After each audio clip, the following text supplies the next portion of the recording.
Bonjour et bienvenue dans ce nouveau numéro de Va te faire suivre qui aura pour sujet la résilience. Commençons par une définition qui fait consensus ici tirée du concis mais très précis livre La résilience de Serge Tisseron.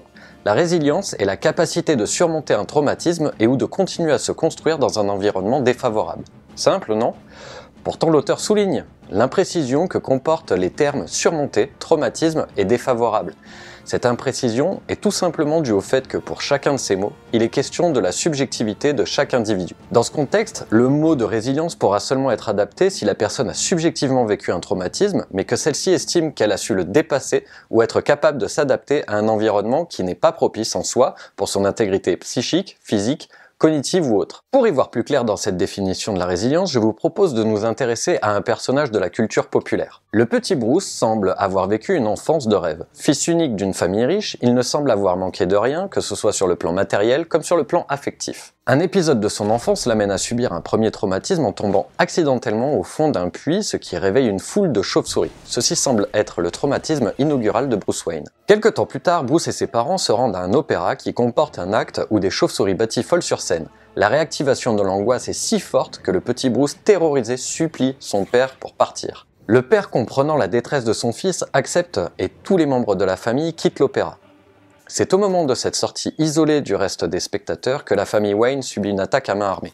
Celle-ci tourne mal et le père et la mère de Bruce Wayne meurent durant cette altercation.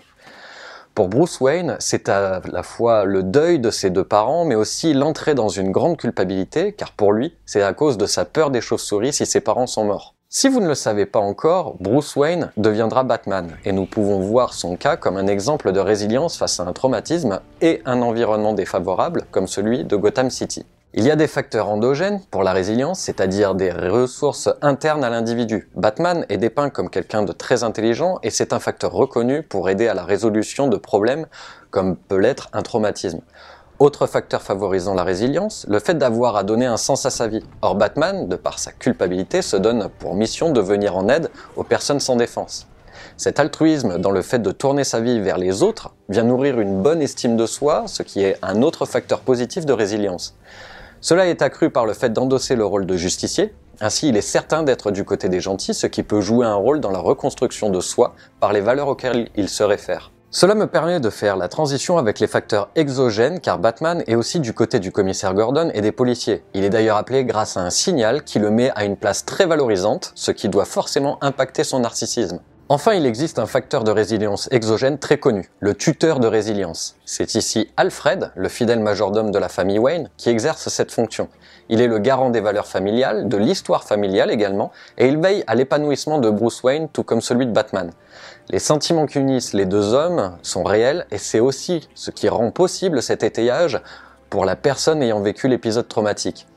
Si vous voulez trouver d'autres exemples de cas de résilience dans la culture populaire, je vous conseille de lire Ce n'est pas toi que j'attendais de Fabien Toulmé, Guantanamo Kid de Jérôme Tubiana et Alexandre Franck, et de regarder, bien sûr, Nikita de Luc Besson, Une merveilleuse histoire du temps de James Marsh, et dans un autre registre, Kill Bill de Quentin Tarantino. Voilà, ce nouveau numéro de Va te faire suivre est maintenant terminé. Je vous laisse le commenter pour continuer à alimenter le débat dans les commentaires, à mettre un pouce si ça vous a plu, et si ça vous a plu, peut-être que vous pourriez le partager à quelqu'un ou un groupe d'amis qui serait susceptible de l'aimer.